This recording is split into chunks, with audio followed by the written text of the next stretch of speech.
Breaking news తెలంగాణలో శిశు విక్రయాలు పెరుగుతున్నాయి. నెల రోజుల వ్యవధిలోనే పలువురు పసిగుడ్డులను అమ్మిన ఘటనలు మనం చూసాం. పోలీసులు ఎప్పటికప్పుడు అలర్ట్ గా ఉండి అంతర్రాష్ట్ర ముఠాలకు చెక్ పెడుతున్న కేసులు మాత్రం నమోదవుతూనే ఉన్నాయి.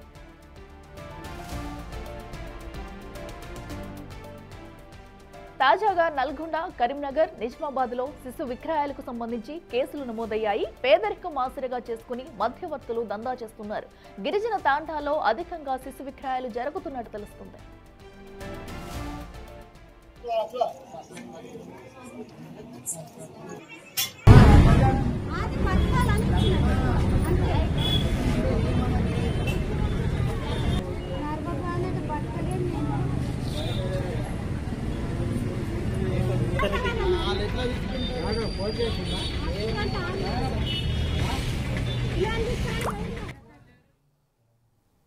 మరింత సమాచారం మా ప్రతినిధి నల్గొండ నుంచి రమేష్ లైవ్ లో అందిస్తారు. రమేష్, చెప్పండి, అధికారులు ఎన్ని చర్యలు తీసుకున్నా కూడా శిశు విక్రయాలు అనేది ఇంకా ఆగడం లేదని చెప్పాలి. అయితే కొంతమంది ఇంకా దుండగులనైతే దీన్ని ఇంకా కొనసాగిస్తూనే ఉంటున్నారు. ఎందుకంటే ఒక పక్కన పేదరికం వల్లనే ఈ విక్రయాలు ఇంకా కొనసాగుతున్నాయంటూ చెప్పుకొస్తున్నారు. అసలు ఇప్పుడు జరిగిన ఘటన ఎక్కడ జరిగింది, దానికి సంబంధించి డీటెయిల్స్ ఏంటి?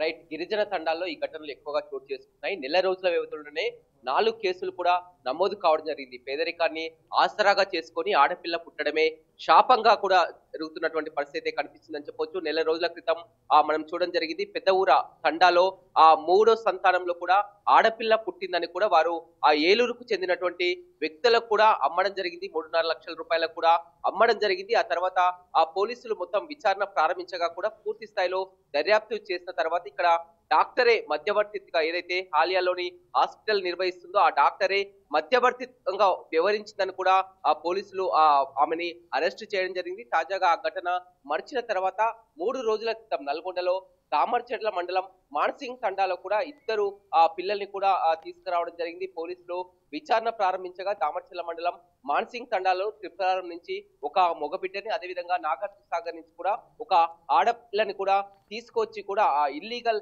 ఎడాప్షన్ కూడా చెప్పవచ్చు. పోలీసుల విచారణలో కూడా తేలింది. అయితే ఇందులో ఎలాంటి కూడా క్రయ విక్రయాలు జరగలేదు. కానీ ఆ మధ్యవర్తుల ద్వారా కూడా, దూరపు బంధువుల ద్వారా ఒక పాపని పెంచుకోవడం, అదేవిధంగా కొంచెం పేదరికాన్ని ఆసరాగా చేసుకొని కాస్త డబ్బులతో కూడా ఈ విధంగా చోటు చేసుకున్నటువంటి పరిస్థితి అయితే కనిపిస్తుందని చెప్పవచ్చు. ఐసిడిఎస్ అధికారులు కానీ పోలీసులు కానీ రంగంలోకి దిగి వీటిపై ఎప్పటికప్పుడు అవేర్నెస్ కార్యక్రమాలు కొనసాగిస్తున్నప్పటికీ కూడా తరచూ ఈ శిశు విక్రయాలు అనేది జిల్లాలో ఆగడం లేదని చెప్పవచ్చు. జిల్లా కలెక్టర్ అధికారులు కూడా ప్రత్యేకంగా చొరవ చూపిస్తున్నటువంటి ఆ పరిస్థితి అయితే కనిపిస్తుంది. అనేక కార్యక్రమాలు కూడా, స్వచ్ఛంద కార్యక్రమాలు కూడా నిర్వహిస్తుంది. మనతో మాట్లాడడానికి ఆ సిడబ్ల్యూసి అధికారి ఉన్నారు. చెప్పండి, శిశు విక్రయాలు వరుసగా కోర్టు చేసుకుంటాయి, వీటిని ఆపడానికి మీరు ఏ చర్యలు తీసుకుంటారు? సార్, ఇప్పుడు మన జిల్లాలో అంటే 4 రోజుల క్రితం గౌరవ జిల్లా కలెక్టర్ గారి ఆదేశాల మేరకు అన్ని డిపార్ట్మెంట్లు కలిసి, పోలీస్ డిపార్ట్మెంట్ అయితే, ఎడ్యుకేషన్ డిపార్ట్మెంట్ అయితే, లేబర్ డిపార్ట్మెంట్ అయితే, ఐసిడిఐ, డిసిపి, అన్ని డిపార్ట్మెంట్లతో కలిసి ఒక సమన్వయం తోటి ఒక మీటింగ్ ఏర్పాటు చేయడం జరిగింది. ఆ మీటింగ్ అనంతరం అన్నీ కూడా ఎక్కడికక్కడ చర్యలు తీసుకొని ఈ క్రయ విక్రయాలు ఏదన్నారు సార్. వాస్తవంగా దామచర్లో జరిగింది, వాళ్ళ బంధువులకు ఇచ్చారు, అక్కడ ఏం జరగలేదు సార్. ఎక్కడ కూడా ఇలాంటి ఘటనలు జరగకుండా గ్రామ స్థాయి నుంచి చిన్న గ్రామాన్ని మొదలుకొని మండల స్థాయి, జిల్లా స్థాయి వరకు కూడా ఎక్కడికక్కడ మేము అవేర్నెస్ కల్పించాం. ఏదైనా దత్తత కావాల్సి ఉంటే 1098 కానీ, లేదా నేరుగా మా బాలరక్ష భవన్లో కానీ ఐసిడిఎస్ అధికారులు కానీ కలిసి దరఖాస్తు చేసుకోవాలని చెప్తున్నాం. అదేవిధంగా మొత్తం మీద ఇల్లీగల్ ఎడాప్షన్ అనేది చట్టరీత్యా నేరము. దాదాపు 5 సంవత్సరాల వరకు కూడా జైలు శిక్ష పడుతుందని కూడా తరచు చెప్తున్నప్పుడు కూడా ఎందుకు ఇవి ఆగడం లేదు? అంటే సార్, ఒకటేం సార్, అంటే ఇల్లీగల్ అనే దాని నుంచి కూడా వాస్తవంగా ఇది ఒక్కటి అనుకున్నాం. కానీ వాస్తవంగా మన జిల్లా నుంచే లీగల్గా అడాప్షన్స్ 200 పైచిలుకున్నాయి. ఏదో చిన్న 1-6 జరిగిందే తప్ప మన జిల్లా నుంచి రాష్ట్ర స్థాయిలో తప్పితే తర్వాత జరిగినటువంటి అడాప్షన్స్ అన్ని కూడా లీగల్గా మన జిల్లాలను ఎక్కువ ఇచ్చినాయి. అడాప్షన్ కి ఎక్కువ సమయం పడుతుందా? ఎందుకని వారంతా కూడా ఈ విధంగా ఇల్లీగల్ అడాప్షన్ కు ఎంత సమయం పడుతుంది? మామూలుగా ఏ విధంగా దరఖాస్తు చేసుకుంటారు? దత్తత తీసుకోవాలి సార్, దత్తత తీసుకోవాలనుకున్నటువంటి ఎవరైతే ఉన్నారో దత్తత తీసుకోవడానికి మన జేజే యాక్ట్ సెక్షన్ 56 ప్రకారం దత్తత తీసుకోవడానికి ఒక నియమ నిబంధన. భార్యాభర్తలు ఇద్దరు అంగీకారం ఉండాలి, వాళ్ళిద్దరు వయసు 110 దాటకుండా ఉండాలి. వాళ్ళకు అందరు కనుక మన దగ్గర వచ్చి దరఖాస్తు చేసుకున్నట్లయితే మన డిపార్ట్మెంట్ నుంచి వాళ్ళని విచారణ చేస్తారు. అంటే ఒక పాపని ఇచ్చిన తర్వాత వీళ్ళు సాధగలుగుతారా సాధలేరు, వీళ్ళ ఆరోగ్య పరిస్థితి ఎట్లా ఉంది, ఇవన్నీ అన్ని అంశాలు, ఆర్థిక పరిస్థితి, అన్ని కోణాల నుంచి ఆలోచన చేసి ఓకే ఈ బేబీని కనుక మనకి ఇచ్చినట్లయితే ఇక్కడ ఈ బేబీ సేఫ్గా ఉంటుంది కాబట్టి ఏ ఇబ్బంది ఉండదు, ఈ అమ్మాయిని వీళ్ళకి ఇవ్వచ్చు అని నిర్ధారణ చేసుకున్న తర్వాతనే మనం ఇస్తాం సార్. అంటే ఇక్కడ జరిగినట్టు మీరు అనుకున్నట్టు చాలా మంది ఏమనుకుంటారంటే బయట తొందరగా దొరుకుతుంది తీసుకుంటామని అంటారు, కానీ అది తప్పు సార్. అది ఎందుకు అని అంటే ఇప్పుడు నేను మీ దగ్గర తీసుకున్నా సార్, ఇప్పుడు బేబీ మీ దగ్గర ఉందో నాకు తెలిసిపోయింది, నేను ఎప్పుడైనా వచ్చి నా బేబీ నన్ను తీసుకోవచ్చు, కానీ మనం చట్టబద్ధత ఇచ్చేది ఇట్లా ఉండదు సార్. చట్టబద్ధంగా ఒక్కసారి కనుక ఇచ్చినట్లయితే ఆ బేబీకి ఆ కుటుంబంలో చట్టపరంగా రావాల్సిన అన్ని హక్కులు ఆ బేబీకి వస్తాయి సార్.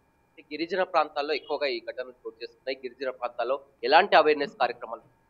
సార్ వాస్తవంగా మనం గిరిజన ప్రాంతాల్లో ప్రత్యేకంగా ఉన్నటువంటి మన గౌరవ కలెక్టర్ గారి ఆదేశాల మేరకు ప్రణాళిక ఏర్పాటు చేసినాం సార్. మన నుంచే ఒక 3 రోజుల క్రితం నుంచే ప్రారంభం చేసినాం. ప్రతి తండా స్థాయిలో అన్ని డిపార్ట్మెంట్, మన గ్రామ స్థాయిలో వీసీపీసీలు ఉంటాయి, village protection child rights protection committees ఉంటాయి.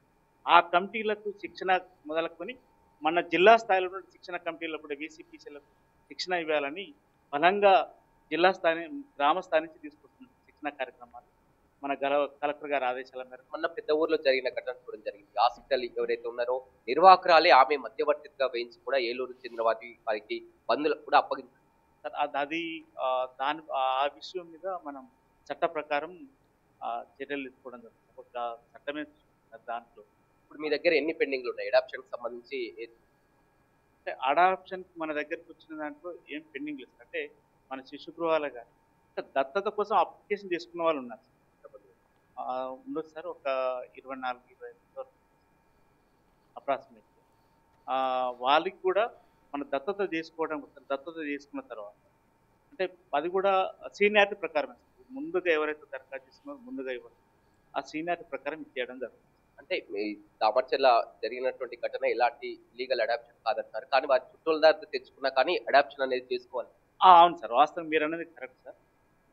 బంధువుల దగ్గర ఇప్పుడు నేను కూడా సార్, నేను నా బాబుని కానీ నా బిడ్డను కానీ నా అన్నదమ్ములకి ఇవ్వచ్చు, అక్క చెల్లెలకి ఇవ్వచ్చు. అదేవిధంగా నా భార్య ఎవరైతే ఆమె అన్నదమ్ములకి ఇవ్వచ్చు, అక్క చెల్లెలకి ఇవ్వచ్చు. వీళ్ళది దీన్ని జరిగేదాన్ని మనము రిలేటివ్ అడాప్షన్ అంటే అది కూడా మన దగ్గర నుంచే చేస్తాం సార్. ఆ రిలేటివ్ అడాప్షన్ చేస్తాం. మా రక్తబంధం సంబంధించి అది కూడా ఇల్లీగల్ అయింది. ఏది చేసినా కూడా అట్లా రక్తబంధం చేసుకోవచ్చు, కానీ ఇప్పుడు చెప్పిన రిలేటివ్ అడాప్షన్ మాత్రం తీసుకోవచ్చు. ఆ చిన్నారులని ఆ శిశు గృహకు తరలించడం తీసుకొచ్చారు. వాళ్ళు మన దగ్గరే ఉన్నారు, వాళ్ళు శిశు గృహాలు ఉంచడం. రైట్, చూడొచ్చు చిన్నారులని క్షేమంగా శిశు గృహకు అయితే తరలించడం జరిగింది. ఇప్పటికైనా చాలా వరకు అవేర్నెస్ కార్యక్రమాలు కొనసాగిస్తూనే ఉన్నారు. ఇల్లీగల్ అడాప్షన్ అనేది నేరము, 5 సంవత్సరాల వరకు కూడా జైలు శిక్ష ఉంటుంది. ఒకవేళ అడాప్షన్ చేసుకోవాలన్నా, దత్తత తీసుకోవాలన్నా కానీ ఖచ్చితంగా దరఖాస్తు చేసుకొని వారు ఆ అన్ని ప్రాసెస్ ప్రకారం వెళ్తే ఖచ్చితంగా ఆ లీగల్ గానే అడాప్షన్ చేస్తాం. కానీ ఈ విధంగా ఇల్లీగల్ అడాప్షన్ కొంతమంది మధ్యవర్తితులు డబ్బులని ఆసరాగా చేసుకొని, పేదరికాన్ని ఆసరాగా చేసుకొని గిరిజన తండాల్లో ఎక్కువగా జరుగుతున్నాయి. అలాంటి కార్యక్రమాలపై కూడా దృష్టి పెట్టినట్టు జిల్లా అధికారులు కూడా చెప్తున్నటువంటి పరిస్థితి కనపడుతుంది. అఖిల.